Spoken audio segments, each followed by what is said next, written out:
오늘 얘기예요, 문재인 후보의. 사드 배치 불가피하다.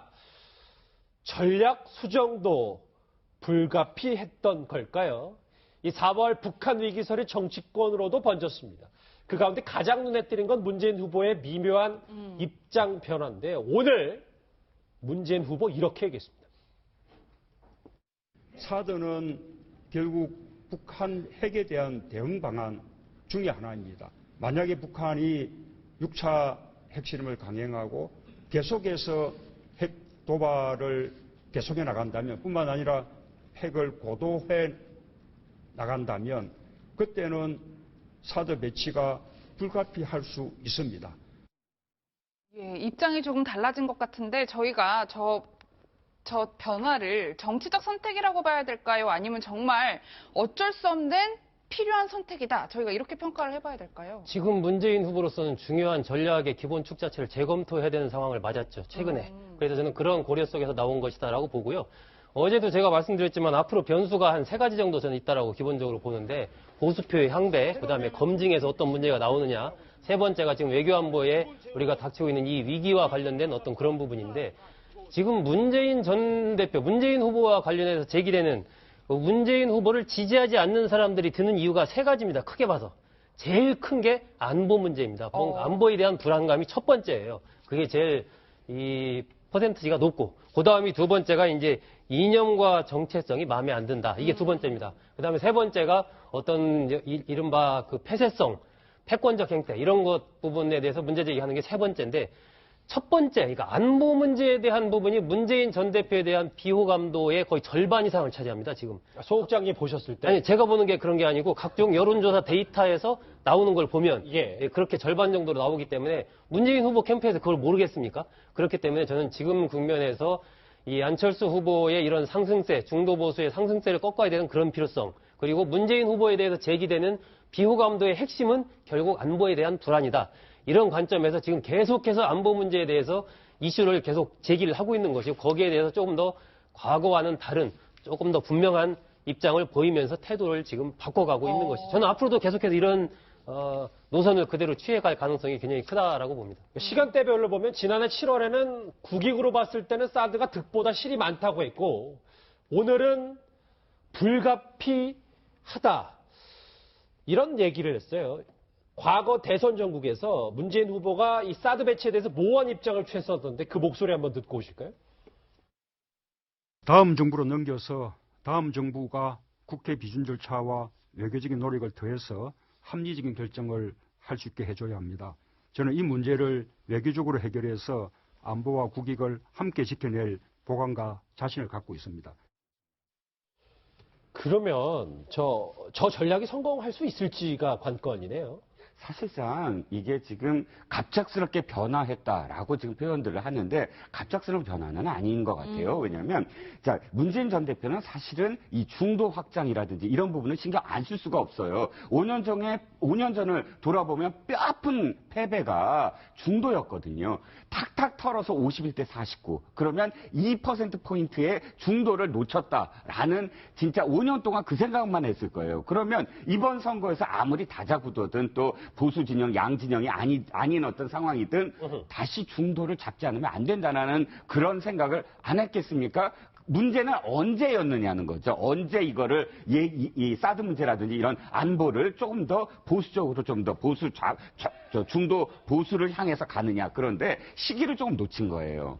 보면 그 수락연설도 굉장히 사실은 산토끼들을 바라보고 했어요. 보니까 집토끼들을 바라본 게 아니고 그러면 그 이후부터 좀 더 중도 보수 노선으로 가려는 어떤 플랜이 있었는데 이게 그렇게 되지 않는 게 안철수 의원 막 지지율 높지 그러면서 집토끼들 또 단속을 해야 되지 그 타이밍을 놓치면서 잠시만요. 그러니까 조금씩은 바뀌었는데 우리가 이걸 다 따라오지 못하니까 확 바뀌었다고 느끼는 겁니다. 그렇죠. 왜냐하면 일부 이 얘기가 4월 위기설 있잖아요. 4월 위기설의 찌라시 안에 들어있는 내용도 이 지금 한국 정부에서 반미적인 그런 후보가 당선될 가능성이 크므로 미국이 이렇게 한다. 이게 전제가 돼 있어요. 예, 예. 이런 부분들은 아무리 찌라시랄지라도 이 미국에 대해서 굉장히 지금 비우호적이다라고 지금 낙인이 찍혀 있는 상황으로 보이거든요. 그렇기 때문에 문재인 후보도 이 문제를 어떻게든 짚고 넘어가겠다라는 내부적인 그런 흐름은 충분히 있었어요. 가장 최측근의 외교 안보 담당을 미국에 보냈거든요. 미국의 트럼프 쪽 사람들하고 만나게 보낸 것도 팩트가 있어요. 그러면 충분히 이런 어떤 부분에 있어서 조금 더 우익으로, 우쪽으로 좀 틀 것이다라는 전망은 계속 나오고 있었어요. 그런데 사실 적폐청산이다, 뭐다 하면서 안철수 의원과 대립각을 세우다 보니까 선명해야지 일단 집토끼가 잡히잖아요. 그러면서 지금 이렇게 나오게 된 건데 사실은 전체적인 흐름은 문재인 전 대표도 언젠가는 좀 더 중도를 위한 그런 외교 안보의 정책을 내놓을 것이다라는 전망은 있었다는 거죠. 예, 사실 이현종 의원님, 네. 문재인 후보가 한 프로그램에 출연해서 당선되면 미국 먼저 갈 것이냐, 북한 먼저 갈 것이냐 이런 질문에 북한 먼저 가겠다 뭐 이런 얘기를 해서 굉장히 그때 뜨거운 논란이 됐었잖아요. 그렇죠. 그때 이제 도올 김용옥 교수하고 이제 인터뷰에서 아마 이제 굉장히 제가 볼 때는 아마 그때 김용옥 교수가 좀 압박을 하면서 질문을 많이 했어요. 야, 먼저 어디 갈 것이냐 해서 본인이 아마 즉흥적으로 나왔던데 사실 이 말 자체의 실수 때문에 두고두고 지금 이제 이 문제가 되고 있는 거 아니겠습니까? 이게 어떤 면에서 보면 이제 본인의 속내를 이제 드러낸 것이라 할 수가 있겠고 또 전략적으로 보면 사실은 이렇게 상황 자체가 한미동맹 자체가 굉장히 위태로운 상황에서 본인이 북한 먼저 가겠다 하는 것은 지금 정상은 전혀 사실은 좀 동떨어진 거 아니겠습니까? 예. 그런 측면을 봤을 때 바로 이제 문재인 안보론에 대한 어떤 여러 가지 의문 그리고 그 발언 이후에 사실 태극기 집회가 그렇게 숫자가 많이 모인 데가 바로 그 발언 이후입니다. 그러니까 왜냐하면 이 태극기 집회가 그냥 일반 박사모 중심으로 가다가 일반인들이 왕창 나올 때가 바로 그 발언 있고 난 다음에 일반인들이 대거 참석하기 시작을 했어요. 그만큼 그 문재인 대표의 안보론이 위험하다는 것은 이제 촉발점이 됐는데 문제는 이제 그것을 지금 이제 핸들을 유턴하려니까 상당히 이제 여러 가지 이제 언음이 있는 거죠. 사드 문제만 하더라도 좀 전에 어떤 논리와 지금의 논리가 전혀 다르잖아요, 사실은. 그러니까 그런 문제를 보면 뭐 국회 가서 비준한다 이야기했는데 지금 현재 이제 북폭론이 나오고 뭐 여러 가지 지금 전쟁이야 평화냐 여러 가지 지금 외교안보 문제가 심각하게 나오니까 지금 어쩔 수 없이 지금 틀어버린 것이거든요. 그러니까 그런 문제 봤을 때는 어떤 면에서 보면 참 왜 이런 상황을 미리 예측을 못했던가. 우리가 누차 이야기했지 않습니까? 이미 상황이 그렇게 될 것이다라는 것을 우리 평론가들 나와서 이야기를 많이 했음에도 불구하고 이제 눈앞에 딱 닥치니까 저렇게 한다. 이것 자체를 보면 앞으로도 국정을 그러면 저렇게 할 것이냐. 이런 또 솔직한 저는 의문도 솔직히 있습니다. 이종수 시장님과 이현정 의원님 조금 이제 의견이 약간 다르신데 남재준 이제 후보라고 하는 이제 전 국정원장이 문재인 후보를 지지하는 지지 선언을 한 지휘관들, 이제 이제 전직 장성들이 양심을 팔았다는 얘기를 하는데 저것도 이제 남재준 후보의 어떤 정치적 전략으로 봐야 됩니까? 그러니까 지금 남재준 전 국정원장 입장에서 보면 문재인 후보는 안보에 가장 취약하고 불안한 사람이고 뭔가 대북관이 문제가 있는데 거기에 뭐 지지 선언하는 그런 사령관들은 당연히 양심을 팔았다. 뭐 이렇게 지금 얘기를 하려는 것 같은데요. 저는 사실 이 부분은 좀 너무, 그러니까 지금 현재 문재인 후보와 안철수 후보와 관련된 뭐 여러 가지 이 논란 관련해서 좀 너무 지나치게 나가는 것 같다는 생각이 들어요. 정치 공세라고요? 네. 예. 그러니까 사실 뭐 저는 뭐 누구 편을 떠나서 뭐 사드와 관련해서 제일 먼저 입장을 바꾼 게 사실 안철수 후보기도 하죠. 예. 근데 그 부분이 어찌 보면 선점 효과라 그래야 될까요? 당의 당론하고 다른 상황에서 후보가 먼저 얘기를 했는데 예. 안철수 후보는 마치 이게 사드라는 게 마치 이 안보관에 관련해서 하나는 안보관에 투철하고 하나는 안보관에 투철을 아는 걸로 지금 이분화되는 그런 구도기 때문에 그것도 맞지 않나요? 네, 안철수 후보가 약간 이 부분을 선점하면서 이쪽이 안보관이 훨씬 투철하네? 라고 하면서 좀 떠다니던 보수층이 지금 안철수 후보에 많이 와 있는 상황이거든요.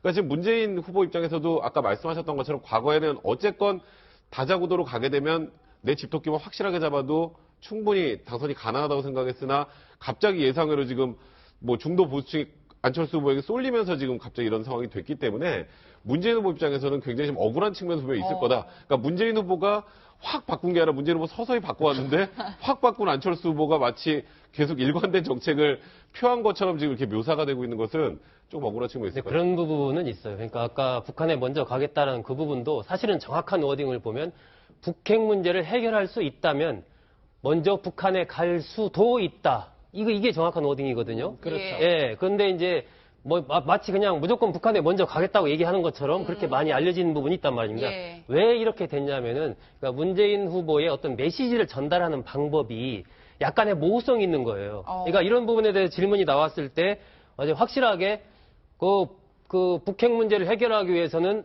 뭐 미국이든 북한이든 확실히 가능하다면 이렇다. 어떤 그러니까 좀 분명한 정확성이 없네요. 전제를 달지 말고 예. 딱 A 아니면 B 딱 이렇게 했어야 되는데 모호한 메시지를 주다 보니까 그것이 이제 언론에서 받아들이는 거나 일반 국민들이 받아들이는 것은 좀 다른 의미로 받아들여질 그럴 수 수가 있죠. 있는 거죠. 이런 부분들은 문재인 후보가 앞으로 좀 이렇게 많이 바꿔야 될 그런 메시지 관리 기법이 아닌가 생각을 합니다. 사드 배치와 관련해서 이렇게 입장이 미묘하게 바뀐 건 뭐 말씀하셨던 것처럼 문재인 후보뿐만 아니라 안철수 후보도 마찬가지인데 그 목소리도 좀 논란거리입니다. 들어보시죠.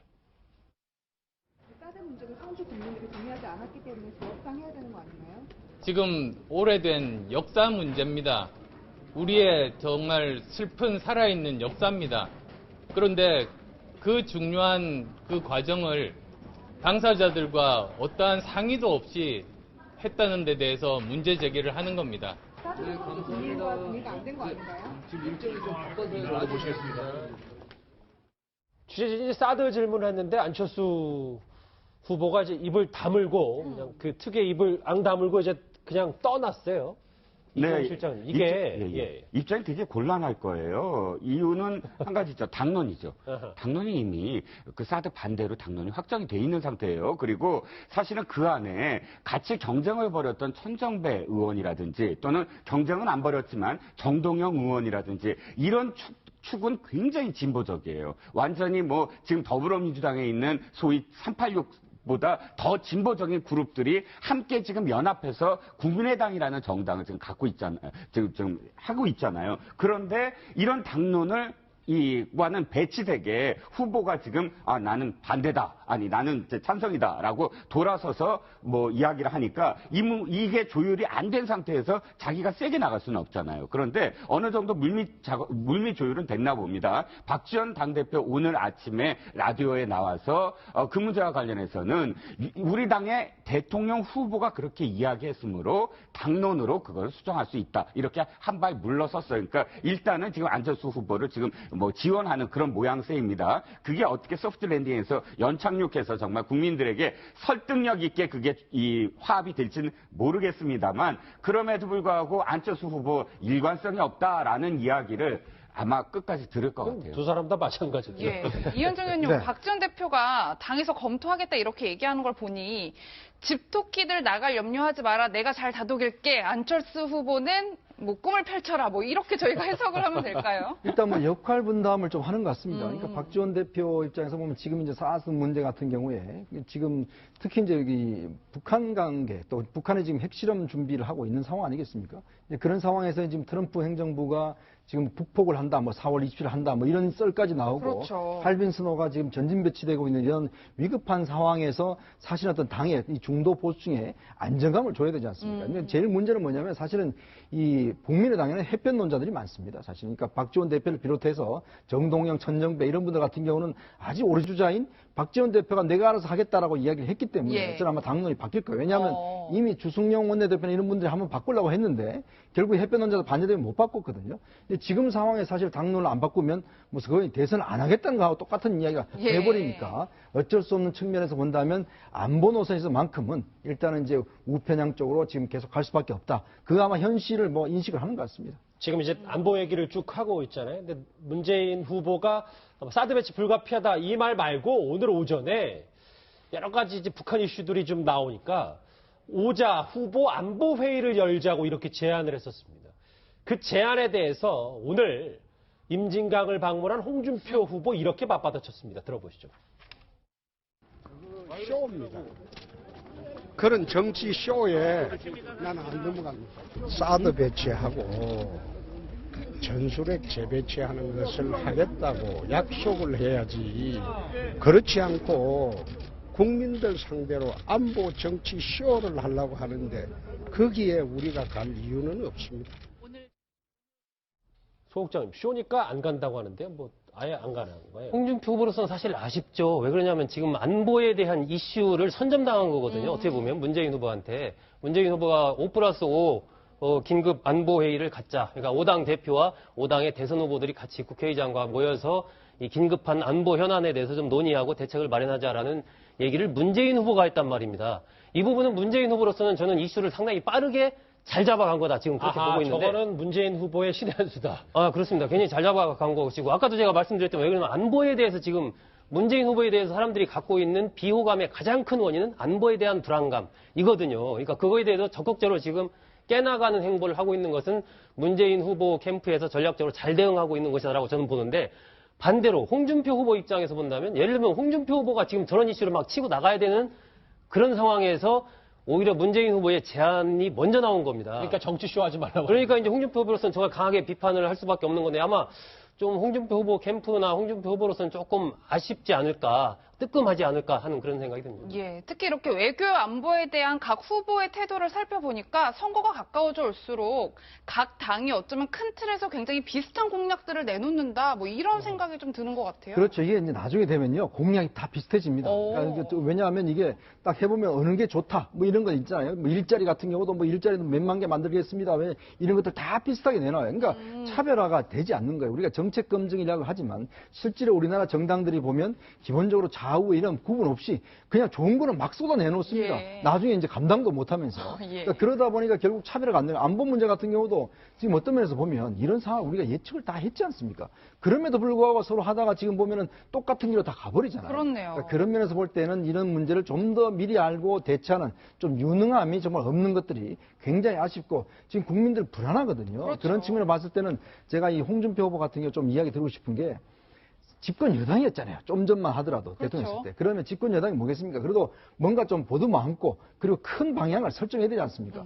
지금 이 어떤 위기감이 있는 상황에서 이거 쇼니까 우리 안 갈래요. 그리고 나머지 사당만 하면 과연 그러면 보수 정당의 적통이라고 하는 자유한국당 국민들이 어떻게 보겠습니까? 근데 말씀 중에 죄송한데 유승민 의원도 안 간다 그러는데 지금 보니까 굉장히 오만한 태도다. 뭐 말을 바꾸고 싶으면 바꾸면 되는 거지 무슨 소리냐니까 노자 회담에서 벌써 지금 2명이 안 간다고 하는데 그렇네요. 다음 주에 넘어가기 전에 저 속보 하나 들어왔다는 제 오른쪽 귀로 사인이 들어왔어요. 새누리당의 대선 후보로 조원진, 저희가 첫 번째 주제로 얘기했던 조원진 의원이 확정이 됐군요. 이로써 물론 지금 표면적으로 나타나 있는 후보들이 문재인, 안철수, 그리고 조원진, 김종인, 심상정, 유승민, 홍준표 이렇게 7명이 됐습니다.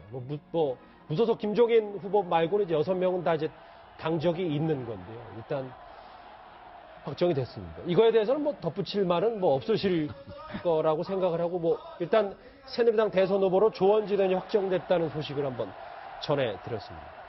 제가 지금 안철수 후보의 딸 그리고 이 사드 재배치 논란, 안보 이슈에 선점하기 위한 각 후보들 좀 딱딱한 얘기를 해봤는데 분위기 좀 바꿔보겠습니다. 다음 주제 바로 확인합니다. 만약에 저 두 사람이 취업 시장에 뛰어든다면 시위 전력이 있어서 좀 공기업은 안 되겠는데 성격이 수줍어서 좀 잘할 수 있겠어? 각 대선 후보들도 일자리 공약들을 저렇게 서둘러 내놓고 있습니다만 정작 본인들이 지금의 취업 전선에 뛰어든다면 어떨까요? 저희가 오른쪽에 간단하게 이력서 하나를 준비를 했습니다. 같이 한번 보시죠. 제가 잠깐만 가릴게요. 죄송합니다. 인사 담당자가 본 대선 주제 스펙 한번 같이 좀 보시죠. 이거 너무 각 잡고 심각하게 안 보셔야 됩니다.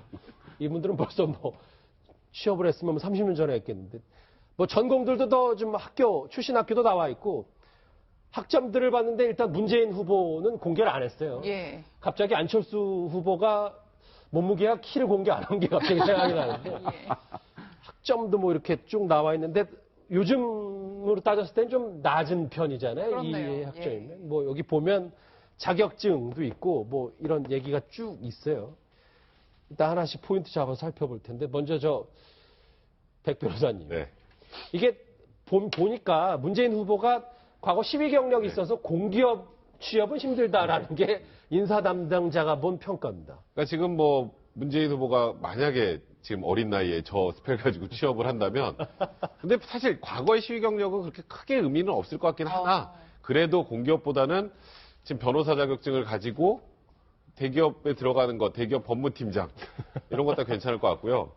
그러니까 문재인 대표는 지금 이 나와 있는 스펙에 저기 학점이 빠져 있잖아요. 예. 학점이 몇 점인지 정확하게 모르겠습니다만 과거에 이제 법대에서 사법고시 준비를 할 때는 학점을 별로 신경 안 썼거든요. 아하. 학점이 낮은 경우가 굉장히 많아요. 그래서 변호사 자격증이 있으면 괜히 학점 저희 좀 낮은 거 썼다가 혹시라도 또 좀 그럴까봐 이제 학점을 공개 안 한 것 같은데 학점은 낮을 수 있습니다. 미리 말씀드릴게요. 근데 백 변호사님도 나으셨군요. 좀 많이 낮습니다. 변호사 자격증이 있으면 학점이 좀 낮아도 취업하는 데 크게 문제가 없었다. 과거에는. 뭐 그 말씀 드리면 될 것 같아요. 예, 이현정 의원님, 네. 사실 요즘 입사하려면 노래도 하고 춤도 추고 엄청난 파워를 보여줘야 하는데 안철수 후보는 좀 성격적인 면에서 힘들지 않았겠느냐 뭐 이런 평가들도 있더라고요. 아마 저도 지금 나이에 취업을 하려면 아마 취업을 전혀 못했을 거예요. 예. 왜냐면 저희 시대만 하더라도 정말 각 회사에서 서로라고 할 정도였거든요. 그때는 뭐 회사들이 많이 뽑았을 때니까요. 근데 지금 같은 경우 보면은 뭐 보통 제가 이제 회사에서 그 신입 사원들이 이제 입사를 봐보면 그렇죠. 이 스펙이 정말 장난이 아닙니다. 어. 그러니까 이 몰려오는 숫자도 그렇고요. 이 기본적으로 해외 유학 받은 마찬가지고, 그다음에 뭐 토익 성적, 토플 점수, 뭐 각종 자격증 뭐 이런 거 있는데 그런 그 치열한 경쟁 속에서 거의 몇 명밖에 되지 않지 않습니까? 그렇죠. 그러니까 그런 면에서 보면 또 요즘은 이 집단적으로 해서 이제 그 집단 면접을 많이 봐요. 그러니까 누가 리더감이냐, 예를 들어서 거기서 누가 잘 이끄느냐 이런 걸 보는데 거기서 보면은 좀 샤이하고 또 예를 들어서 뭐 말도 잘 안 하고 조용한 성격 이런 친구들은 잘 안 뽑아요. 그러니까 그런 면에서 본다면 안철수 지금 후보 같은 경우에 만약에 이분이 이제 의사기 때문에 그나마 이제 뭐 의사 나는데 만약 일반 회사에 갔다라면 이제 눈에 안 들어올 수 있죠. 저 끝에 조용히 책 보고 있고 말도 안 하고 있고 뭐 안철수입니다 뭐 이렇게만 이야기하고 있고 이런 정도면 사실은 좀 탈락할 가능성이 저는 굉장히 높다고 봅니다. 저희가 너무 부드럽게 한다고 뭐 성대모사까지 하시는 오른쪽에 준비한 거 한번 더 보시죠. 같이 보시면 글쎄 이 저 학점 얘기 상당히 궁금해하시는 분들이 인사 담당자들은 물론 뭐 4.5 만점인지 4.3 만점인지는 저는 뭐 다 정확히 일일이 확인을 안 했는데 뭐 이 두 분도 그렇지만 이제 홍준표 후보나 심상정 후보는 요즘으로 따지면 학점이 비교적 낮기 때문에 뭐 일반 외국계 기업을 노리는 게 낫겠다는 인사 담당자의 그런 말도 있었어요. 뭐 학점은 뭐 다 3점대긴 한데 안철수 후보가 일단 높긴 높아요. 아니 외국계 기업을 노리는 게 아니고요. 아예 외국으로 취업을 해야죠. 요즘에 보면 제 친숙 중에서도 이제 외국으로 취업한 친구들이 있는데 학점이 낮고 이른바 사회적인 뭐 지명도가 낮은 대학 뭐 이렇게 나왔을 때 여러 가지 취업하는데 좀 어려움이 있지 않습니까? 그런데 뭐 일본이라든지 주변 다른 외국으로 나가서 취업하는 데는 거긴 또 기회 의문이 많아요. 네, 그래서 지금 이제 홍준표 후보나 심상정 후보 같은 경우는 만약에 학점이 낮아서 좀 취업하기 어렵다. 그러면 예를 들면 홍준표 후보 같은 경우도 그러면 나 외국 갈래. 그러고 아마 외국으로 과감하게 도전할 수 있는 그러한 뭐 성격을 갖고 있지 않습니까? 심상정 후보도 심지가 또 굳은 후보이고 하기 때문에 외국계 기업은 오히려 좀 어려울 수가 있을 것 같아요. 차라리 외국으로 나가서 취업하는 게 더 빠르지 않을까 그렇게 컨설팅을 해주고 싶습니다. 인사 담당자가 봤을 때 여기 다시 한번 보시죠. 뭐 문재인 후보는 세력화, 외톨이, 뭐 적이 많다, 뭐 잘 토라진다 이건 잘 모르겠는데 뭐 리더 역할을 할 수 있고 근데 이 부분이 좀 특이해서 문재인 후보가 변호사 자격증뿐만 아니라 스킨스쿠버 고급 인명 구조 과정을 갖고 있네요. 예, 이렇게 자격증들이 이종건 의원님 쭉 나열이 돼 있는데 네. 사실 저는 대통령에게 필요한 자격증 또 따로 있겠다 뭐 이런 생각이 좀 들어요. 네, 이 보도를 보니까 외국에서 이런 얘기가 있어요. 정치인들도 시험 봐서 뽑자. 정치인들을 위한 시험이 있어야 된다. 국민들을 얼마나 아끼고 또 국민들에게 어떻게 봉사하고 하는 것들을 다 계량화해서 시험을 봐야지 정치인들의 퀄리티가 높아질 것이다. 뭐 이런 보도를 봤는데 아마도 자격증 얘기나 시험 얘기나 지금 정치인들을 우리가 이 선거 과정에서 그들이 말하는 것만 믿고 뽑았다가 지금까지 역대 대통령들에게 실망한 늘 말로가 안 좋은 그런 경험들 때문에 이런 좀 보도들이 마음에 이렇게 와닿는 것 같아요. 그래서 실제로 그럴 수는 없겠지만 그럼에도 불구하고 이런 지금 한 달밖에 안 남았지만 이런 검증 과정을 그냥 네거티브라고 치부할 게 아니라 정치인들이 시험 본다. 우리가 정치인들한테 문제를 낸다라는 생각으로 하나하나 회피하지 말고 꼼꼼히 살펴야 되지 않나 이런 생각이 보통 이제 선진국들 같은 게 보면 일본도 그렇고요. 이렇게 이제 어떤 유력 정치인이 되려면 하려면 꼭 가야 되는 코스들이 있습니다. 오. 예를 들어서 뭐 유럽 같은 경우도 보면 이제 그 나오는 대학들이 있고 그 중요한 대학을 나와야지만이 주로 이제 국회의원들 거의 뭐 절반 이상이 이제 거기 나오는 것도 미국도 마찬가지고 일본도 마찬가지고 어느 정도 이제 좀 정착된 나라에서는 이 정치인들의 엘리트 코스들이 있어요. 그러니까 그런 걸 이제 쭉 거쳐오면서 이제 정치인이 형성되는데 아직은 우리나라는 좀 그런 문화는 아직까지 정착되어 있지 그렇죠. 않죠. 저희가 그냥 장난으로 5명을 취업시장에 내몬 건 아니고요. 이분들이 지금 청년 공약을 내놓고 있는데 그만큼 얼마나 지금 눈높이에 맞게 하고 있는지를 좀 증명하기 위해서 저희가 이렇게 준비를 해봤습니다. 그런데 오늘 뭐 청년 얘기가 나왔으니까 문재인 후보가 예전 3D 발언을 좀 의식했었는지 오늘은 일부러 이런 발언을 했습니다. 그 목소리 들어보시죠.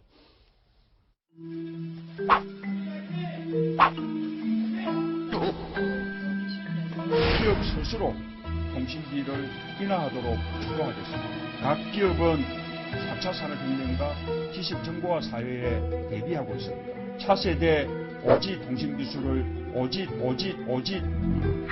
통신기술을 구현하기 위해 주파수 경매에 사활을 걸고 있습니다.